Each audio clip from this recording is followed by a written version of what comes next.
Hello, lâu đâm tlang lệ em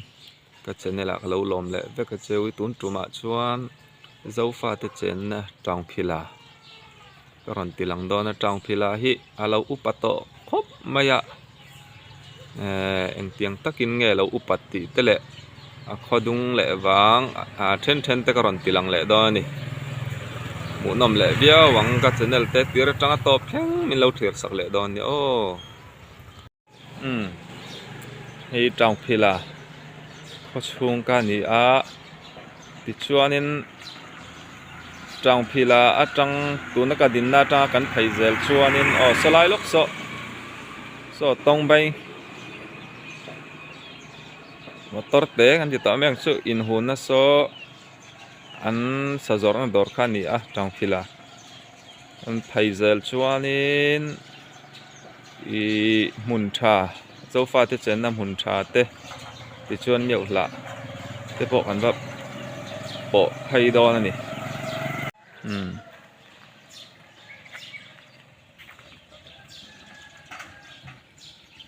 hiện mấy Taungphila Zofate Chenna po lâu nị thu min anh đi po veng nuam tất cả lâu nị hi thì cho nên tu na công kan phai zel cho nên tha kan hi school ka kan va po phai anga ti cho nên kan va kal le lek anga thì anh tiếng công pui ka lim yau pan na kan va thleng do ni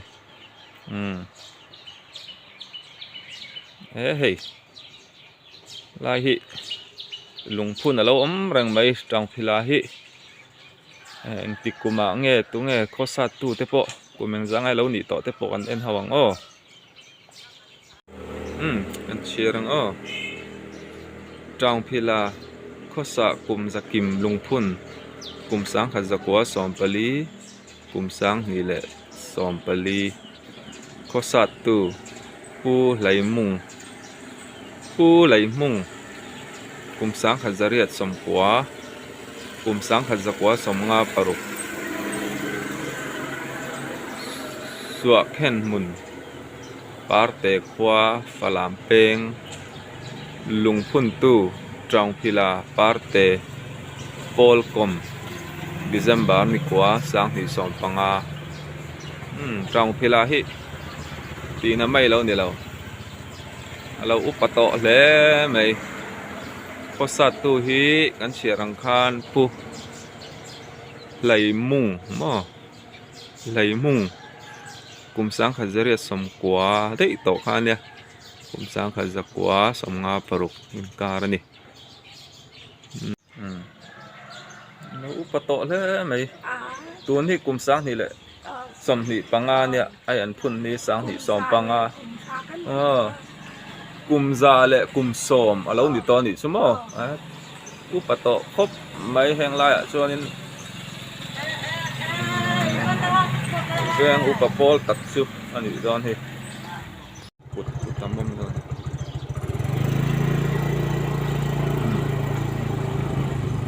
thir phai lokang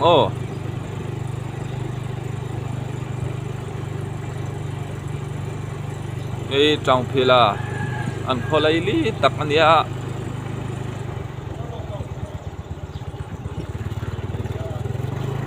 hian in veilama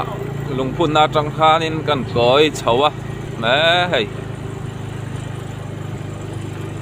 biak in turu hem khop mai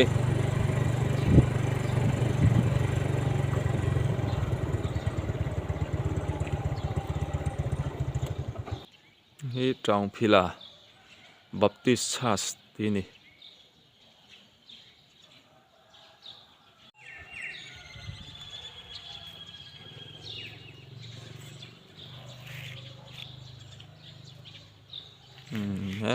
hay an building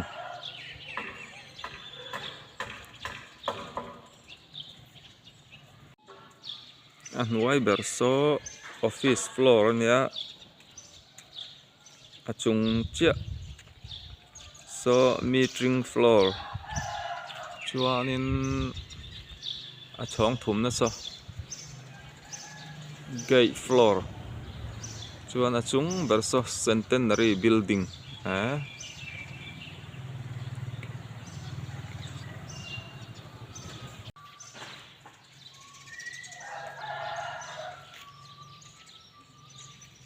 tin a piah lawkah hian hei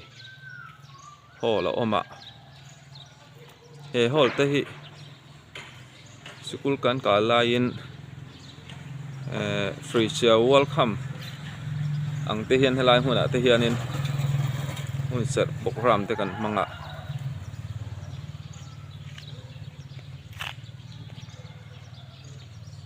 compound le chhevel pawh nuam tak ani tah hianin tlang mi Zofate tam takan loya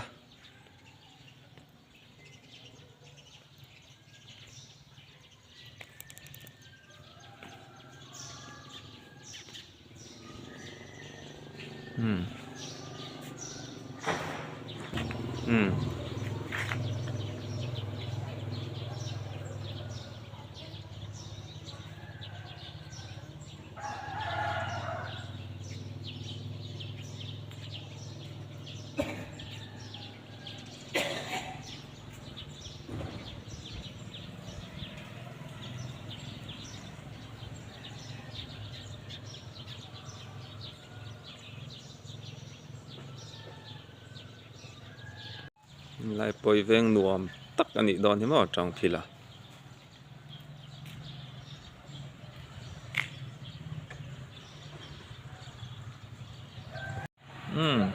nichin Taungphila khodin kum lungphun na tangkhanin ai te ni a ti hianin kan phai deuh hreta ta hianin Taungphila AG biakin Assembly of God Church ti ni mo Taungphila AG biakin ani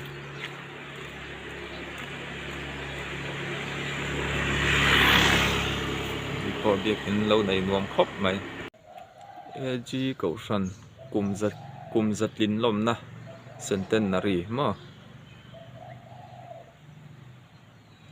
cùng sáng khăn giặc quá xóm pali cùng sáng nị lệ xóm pali anh cho nó phun ni hi ni xóm thariat cùng sáng nị xóm pali chuan anh nuôi do cả hiền thì hiền lùng phun ở đâu ôm lia Taungphila AG cậu săn silver jubilee cùng sáng khăn giặc quá xóm riết pakhat cùng sáng nị lệ xóm paruk cậu săn din ni sari June cùng sáng khăn giặc quá xóm riết pakhat phun ni April ni sáng nị lệ paruk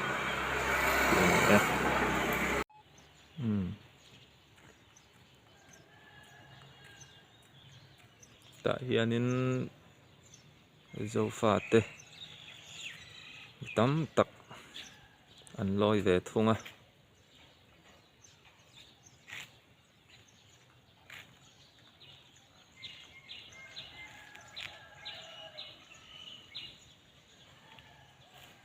chuan hei a kot chu ni mai biakin kot mo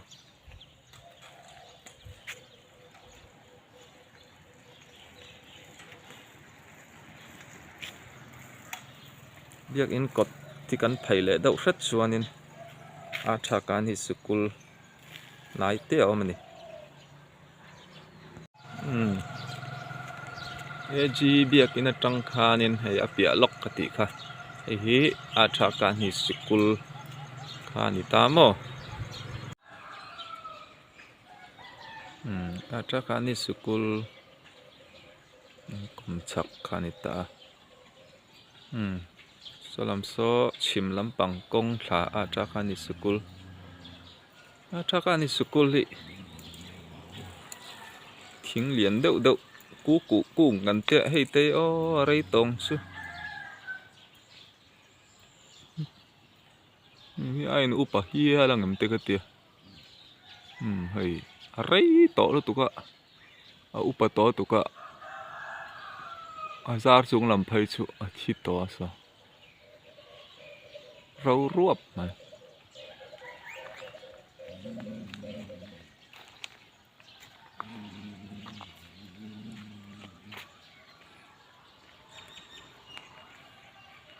cùng sang nị lệ bạc khát cùng sang nị bor về là school kan kai lai Paul của Paulson Tahan kan kala yang po hi lian rất to nhẹ rei to teng chứ thì ngặt lar dul này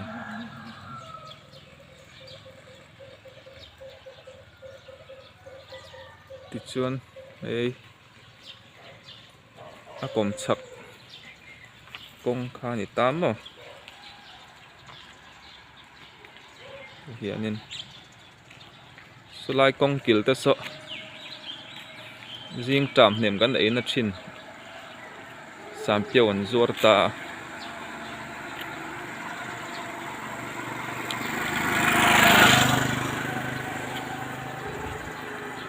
chuanin ni kong chho ni tlak na lampang an chho zel ani chuanin in khel mol acha kan hit feel kan ti kha kan ba pok ang ya kan phai le deuh hrata ai Taungphila school acha kan hit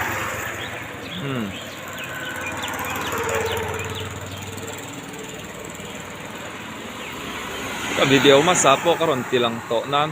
karon tile lo kang kan thriat thiam thei nan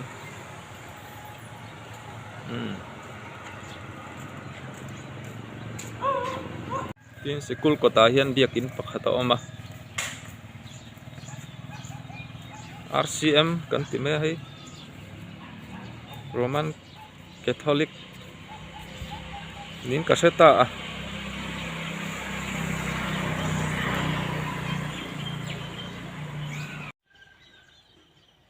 tuna kan hmu hi BTS Bethel Theological Seminary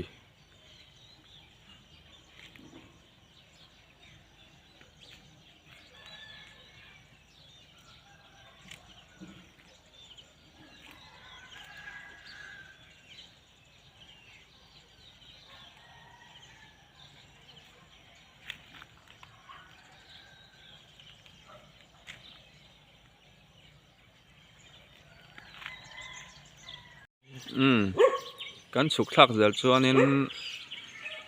ata kan hi school ani ta mo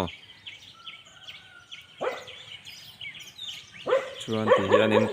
an chho char chara ei hi khel mual fil khani ngei om khop mai hang lai te hian bo rok that lai khanin kal ve deuh renga in khel te khan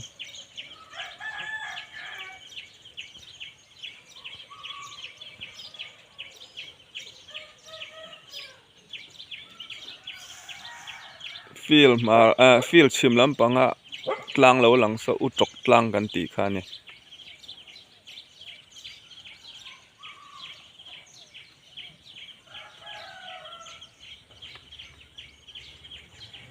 so la ya building pol lo lang so ni chi na ka din na akot kong khani ta mo BTS Bible School khani ta